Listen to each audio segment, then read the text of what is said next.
Everyone, Ganpati Bappa Moriya, Radhe Krishna. बंधुरा आमी एखाने देखबो तुमी जाके निये भाबछो सेई मानुषटा आज सकाले तोमाके निये कि अनुभव करछे, माने मर्निंग कारेंट फिलिंग्से रिडिंग होबे।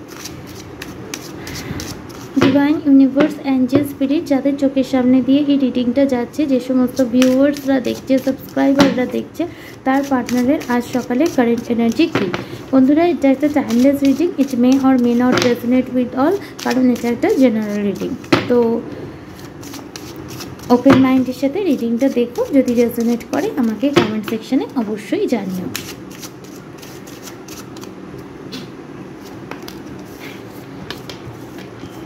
Codependency, healing family issue, stay optimistic about your love life, let your friends help you, and bottom of the deck, children. Okay, এখানে আমি দেখতে পাচ্ছি তোমার কানেকশনের মধ্যে থার্ড পার্টি ইস্যু রয়েছে। কিছু কিছু ক্ষেত্রে দেখতে পাচ্ছি তোমার পার্টনার অলরেডি ম্যারিড,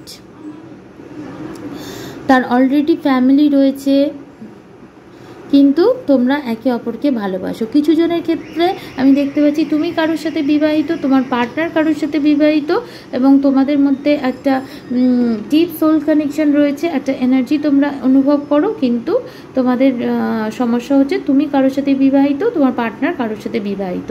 আর কিছু জনের ক্ষেত্রে আমি দেখতে পাচ্ছি তুমি বিবাহিত নয়, কিন্তু তুমি যার সাথে ডিল করছো সে অলরেডি ম্যারেজ এবং তার কিডসও রয়েছে। এরকম একটা সিচুয়েশানে আমি এখানে দেখতে পাচ্ছি। তো ফার্স্ট অফ অল তোমার পার্টনার আজ সকালে কি অনুভব করছে, তা সে এটাই অনুভব করছে যে তোমার সাথে সে যদি কানেকশানটাকে সত্যি সত্যি আগে নিয়ে যেতে চায়, তাহলে তার অবশ্যই ফ্যামিলির যে ইস্যু রয়েছে, তার যে ওয়াইফ রয়েছে, তার যে কিডস রয়েছে, তাদের সাথে যে কানেকশানটা, সেই কানেকশান থেকে তাকে বেরোতে হবে, কিন্তু সে তার চাইল্ডের রেসপন্সিবিলিটিও তাকে নিতে হবে, এবং নিজের পার্টনারের থেকে ফরগিভনেসও তাকে চাইতে হবে, যাতে সে তাকে এই বন্ধন থেকে মুক্ত দেয় এবং নতুন বন্ধনে যেতে মন থেকে স্বীকৃতি দেয়। তার সাথে সাথে তার এটাও মনে হচ্ছে সে কি করে এই সম্পর্কে যেতে পারে, কারণ তার ওপর অনেক কেউ নির্ভরশীল। আবার এটাও তার আজ সকালে এটাও মনে হচ্ছে যে তুমি, মানে আমার যারা ভিউয়ার্স আছো, এই সম্পর্কটাকে অফিসিয়াল করার জন্য অনেক টাইম ধরে ওয়েট করছো এবং প্রে করছো, তাই সে তোমার ফিলিংসটাকেও রিকগনাইজ করছে। এই মুহূর্তে সে এটাই ভাবছে যে একদিকে সে তোমার দিকে আসতে চায়, তুমি তার উপর নির্ভরশীল হয়ে পড়ছো, আবার তার স্ত্রী তার উপর নির্ভরশীল বা স্বামী তার উপর বন্ধনে আবদ্ধ, আবার তাদের সন্তানও রয়েছে। তো এই কানেকশানটাকে তাকে যদি মানে অফিসিয়াল করতে হয়, আগে নিয়ে যেতে চায়, তো এই সমস্ত কার্মিক ব্যাগেজগুলোকে আগে ক্লিনস করতে হবে, এবং এক্ষেত্রে করতে গেলে তাকে তার সব যে বন্ধু পরিবারবর্গ তাদের সাথে কথা বলতে হবে এবং হেল্প নিতে হবে, কারণ ডেফিনেটলি বাচ্চা যখন আছে সেই বাচ্চার দায়িত্ব তো তাকে নিতে হবে, এবং তার ভবিষ্যৎ তো সে অন্ধকার করতে পারবে না, কিন্তু সে এটার সাথে সাথে এটাই ভাবছে যে না, আমি ভালো ভালো ভাবি যাতে আমার সন্তানও ভালো মানুষ হয়, তার রেসপন্সিবিলিটিও আমি নিতে পারি, আবার এই কানেকশানটাও হিল হয়, এবং আমার যে পার্টনার, মানে পাস্টের যে পার্টনার, মানে কারেন্টেও যে রয়েছে, তার সে তাকে ফরগিভ করে দেয়। তো ডেফিনেটলি তোমার পার্টনার এমন একটা থার্ড পার্টি সিচুয়েশনে আটকে রয়েছে যেখানে তার মনে হচ্ছে যে তুমিও ভালোবাসা ডিজার্ভ করো, কিন্তু যে ভালোবাসা তুমি ডিজার্ভ করো সেই ভালোবাসা, সেই কমিটমেন্ট সে তোমাকে দিতে পারছে না, কারণ তার অলরেডি ম্যারেজ লাইফ রয়েছে, নিউ লাভ। তার সাথে সাথে তুমি তার লাইফে নতুন লাভ রূপে এসছো, তুমি তার লাইফে আসার পরে তার লাইফটা একটা কালারিশ হয়ে গেছে। তার মনে হচ্ছে সে যদি তোমাকে খুব তাড়াতাড়ি কমিটও না করে, তোমার লাইফেও আবার নতুন কেউ এসে যেতে পারে। তো তোমার পার্টনার তোমার সাথে একটা হ্যাপি ফিলিংস আসে, তার ভালো লাগে, তার তোমার সাথে সময় কাটাতেও ভালো লাগে, কিন্তু এই যে কানেকশানটা, এই ব্যাপারে মানে তোমার কানেকশানটাকে ব্যাপারে সে এই মুহূর্তে শুধু পজিটিভ থাকছে আর ডিভাইনের কাছে প্রে করছে, কিন্তু কি করে যে ফ্যামিলি ইস্যুটাকে হিল করবে সেইটা নিয়ে সে চিন্তিত দেখতে পাচ্ছি। কিন্তু তার এই মুহূর্তে তোমার সাথে রোম্যান্টিক টাইম কাটানোর, হলিডে টাইম কাটানোর ইচ্ছা জাগছে।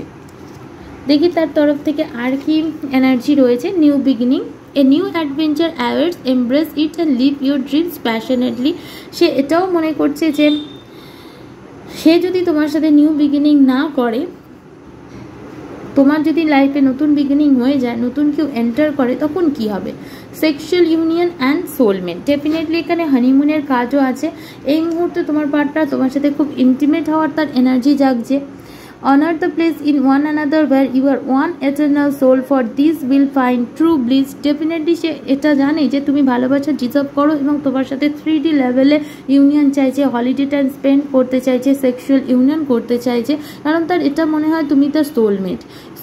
Your soulmate is already with you in spirit. তার মনে হয় যেন তোমরা একে অপরের আত্মা জড়িত তোমাদের। Believe this and they will manifest physically. Definitely pray করছে, পজিটিভ থিঙ্কিং করছে, তার মনে হচ্ছে একদিন না একদিন তোমাদের মধ্যে physical union, sexual union possible হবে। তো তোমার সাথে নিউ বিগিনিং করতে চায়, কিন্তু ফ্যামিলি ইস্যুকে হিল করে এবং চিলড্রেনের রেসপন্সিবিলিটি তৈরি করে, মানে সমস্ত কিছু নিয়ে সে তোমার সাথে ইউনিয়ন চায়, কিন্তু এই মুহূর্তে তোমার থেকে দূরেও থাকতে চাইছে না। তোমার সাথে তোমাকে হাগ করা, তোমাকে নিয়ে হলিডে টাইম স্পেন্ড করা, তোমাকে ম্যারেজ করে নিয়ে তোমার সাথে হানিমুনে নিয়ে যাওয়া, এই সমস্ত এনার্জি তার মধ্যে দেখা যাচ্ছে, কারণ তার এটাই মনে হচ্ছে তুমি তার লাইফে একটা নতুন ভালোবাসা রূপে এসছো এবং তুমি যথেষ্ট ভালোবাসা ডিজার্ভ করো। আর তোমাকে যদি সে ওয়েটিংয়ে রাখে, তাহলে তোমার যদি লাইফে অন্য কেউ এসে যায় তখন কি হবে? কারণ তোমার প্রতি সে একটা স্ট্রং কেমিস্ট্রি, মানে স্ট্রং অ্যাট্রাকশন অনুভব করছে, এবং এই টাইমে তোমার পার্টনারে কিন্তু খুব প্যাশন, খুব ফ্লার্টিয়াস এনার্জি দেখা যাচ্ছে তোমার সাথে। তো এটা 18+ চ্যানেল, তুমি বুঝতেই পারছো যে কী পরিমাণে ইন্টিমেটেড এনার্জি তার মধ্যে এই মুহূর্তে চলে এসছে। তো রিডিং যদি ভালো লেগে থাকে, like, share, subscribe. Thank you.